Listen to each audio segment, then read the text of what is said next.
لاہور گفتگو آپ نے سنی، اس پر مزید بات کریں گے اور اس کے لیے ہمارے ساتھ موجود ہیں بیرسٹر اسد رحیم صاحب، ماہر آئین و قانون۔ بہت بہت شکریہ بیرسٹر صاحب وقت دینے کے لیے۔ یہ جو لاہور ہائی کورٹ کا فیصلہ آیا تھا، اس پر ابتدائی طور پر نون لیگ نے خاص طور پر اطمینان کا اظہار کیا تھا، ان کو لگا تھا کہ کچھ ریلیف مل گیا ہے ان کو، لیکن پھر بعد میں ہم نے دیکھا کہ وہ تحفظات کا اظہار کرتے نظر آ رہے ہیں۔ وہ یہ کہہ رہے ہیں کہ اس فیصلے میں قانون کے تقاضے پورے نہیں ہوئے اور اب اسے وہ سپریم کورٹ میں چیلنج بھی کریں گے، سپریم کورٹ سے یہ بھی استدعا کر رہے ہیں کہ وہ سو موٹو ایکشن لیں۔ آپ کو کیا لگتا ہے اس فیصلے کے حوالے سے جو نون لیگ کا موقف ہے؟ جی بہت شکریہ جناب۔ میرے خیال سے جو ان کا وہ ابتدائی موقف تھا وہ درست تھا۔ جو عدالت عالیہ کا فیصلہ ہے وہ کافی حد تک مسلم لیگ نواز کے بھی تحفظات کو سامنے رکھتی ہے اور پاکستان تحریک انصاف کے بھی۔ یاد رہے کہ آئین میں جو گنجائش ہے آرٹیکل 130(7) کی، یعنی اسمبلی کی تحلیل کے متعلق، یہ تمام جو قوانین ہیں ان کو منظور وٹو صاحب کے کیس میں ڈسکس کر لیا ہے، اور اس میں یہ بھی انہوں نے واضح کر دیا تھا کہ گورنر صاحب کو ایک پیریڈ دینا ہوگا، اور یہ پیریڈ ایک منصفانہ پیریڈ ہونا چاہیے جس میں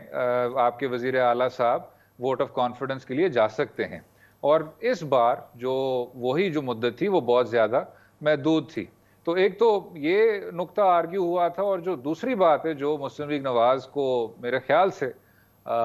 اس کے کاگنیزنٹ ہونا چاہیے وہ یہ ہے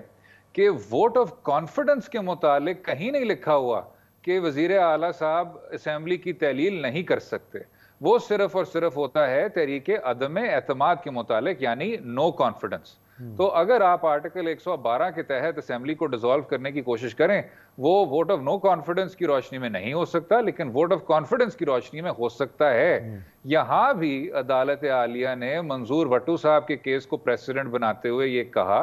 کہ کیونکہ وٹو صاحب کے کیس میں انڈرٹیکنگ دی گئی تھی کہ وزیر اعلیٰ صاحب اسمبلی کو ڈیزالو نہیں کریں گے، تو یہاں بھی ایک پریسیڈنٹ ہے کہ آپ بھی اسی طرح کی انڈرٹیکنگ دے دیں جو کہ تحریک انصاف کی لیگل ٹیم نے دے دیا۔ تو اس میں میرے خیال سے نواز لیگ کو اس میں کوئی تشویش کا اظہار نہیں کرنا چاہیے۔ اب ان کو خدشہ یہ ہے کہ گورنر صاحب نے 24 گھنٹے کا ٹائم دیا تھا، لیکن عدالت نے اب 11 جنوری تک کا ٹائم دے دیا، 18 دن کا ٹائم دے دیا ہے۔ تو نون لیگ کو خدشہ یہ ہے کہ اس دوران ہارس ٹریڈنگ ہو سکتی ہے اور وزیر اعلیٰ اپنے نمبر پورے کر سکتے ہیں، ان کے جو لوگ ناراض ہیں ان کو وہ منا بھی سکتے ہیں، انہیں خرید بھی سکتے ہیں۔ تو یہ تشویش ہے نون لیگ کو، کتنی حد تک درست ہے یہ تشویش؟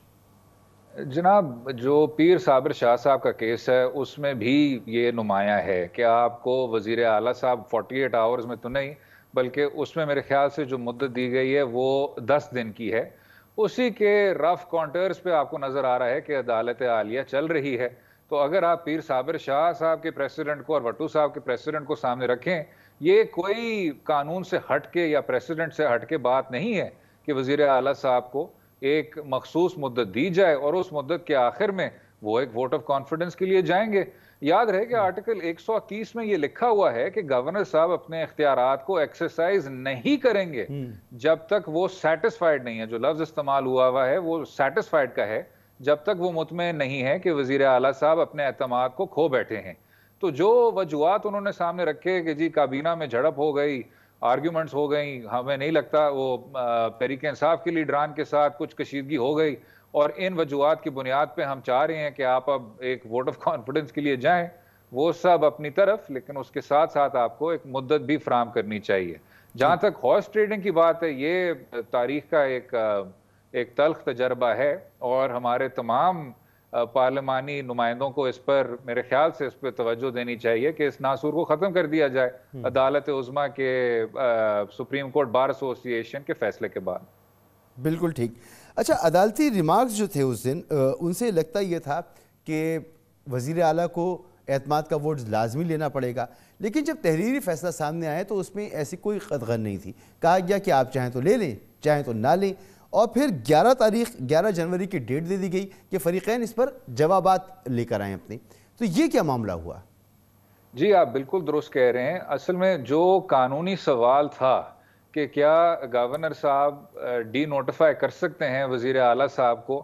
جبکہ سمننگ کا جو لفظ ہے اس کی پوری طور پہ تشریح نہیں کی گئی، جب تک جو وجوہات انہوں نے فراہم کیے ان کو ابھی تک اس پر کوئی عدالت کی جانب سے کوئی قانونی یا غیر قانونی قرار نہیں آیا، کیونکہ یہ بنیادی قانونی سوال ان کے ابھی تک ہمیں جواب نہیں ملے، تو عدالت عالیہ کو لگا کہ فی الحال یہ شاید ایک اچھا سلوشن ہے کہ آپ ہمیں انڈرٹیکنگ دے دیں کہ آپ تحلیل نہیں کریں گے، لیکن اس کے آخر میں آپ جو کرنا چاہیں آپ کر لیں۔ اور یہ بھی ایک مثبت چیز ہے کہ وزیر اعلیٰ صاحب نے یہ فیصلہ کر لیا کہ وہ اب ایک ووٹ آف کانفیڈنس کے لیے جائیں گے، لیکن اس میں جو آئیڈیل سچویشن ہوتی وہ یہی ہوتی کہ آپ مرکز میں جو منتخب نمائندے ہیں وہ واپس اسمبلی میں آ جائیں، پنجاب اور خیبر پختونخوا میں اس طرح عدم استحکام پیدا کرنے کی کوشش نہ کی جائے، گورنر صاحب وزیر اعلیٰ صاحب کو ڈی نوٹیفائی نہ کرنا چاہیں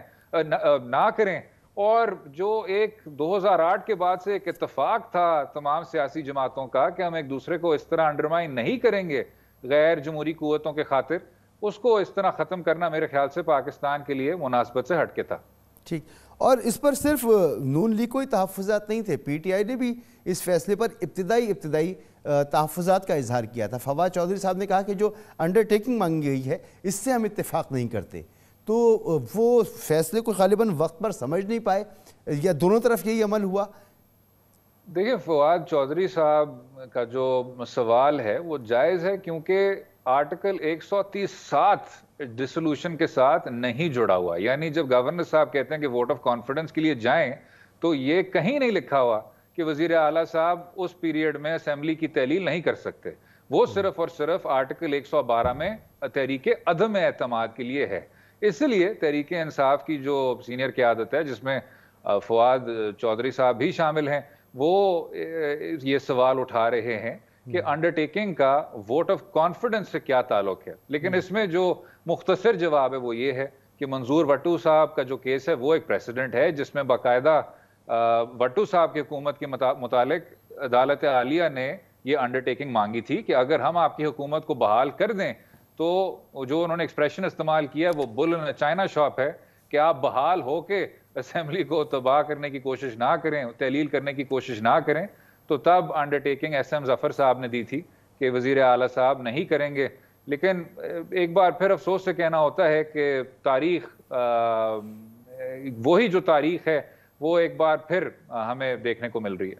ٹھیک، اچھا، اب نون لیگ یہ کہہ رہی ہے کہ اس معاملے کو لے کے سپریم کورٹ جائیں گے، تو اس کا اسکوپ آپ وہاں پر کیا دیکھ رہے ہیں؟ جی ضرور جائیں عدالت عظمیٰ میں، وہ ان کا حق ہے، لیکن میں ایک بار پھر کہنا چاہوں گا کہ عدالت عالیہ کا جو فیصلہ ہے وہ ان تمام نکات کو سامنے رکھتے ہوئے ایک فیصلہ تھا، اور ایک بار پھر وٹو صاحب کا ہی پریسیڈنٹ ہے جس میں مسلم لیگ نواز کا جو موقف ہے اس کو ایک طرح سے ایک قانونی تحفظ میسر ہے، لیکن اگر ہم بالکل اس کی قانونی تکنیکیوں میں جائیں، وزیر اعلیٰ صاحب کے پاس کوئی اس طرح کی قانونی رکاوٹ نہیں ہے کہ وہ اسمبلی کو تحلیل نہ کریں، تو اگر عدالت عالیہ نے ایک حل نکال لیا ہے، آپ اب جو پارلیمانی امور ہیں ان کو بار بار عدالتوں میں مت گھسیٹیں۔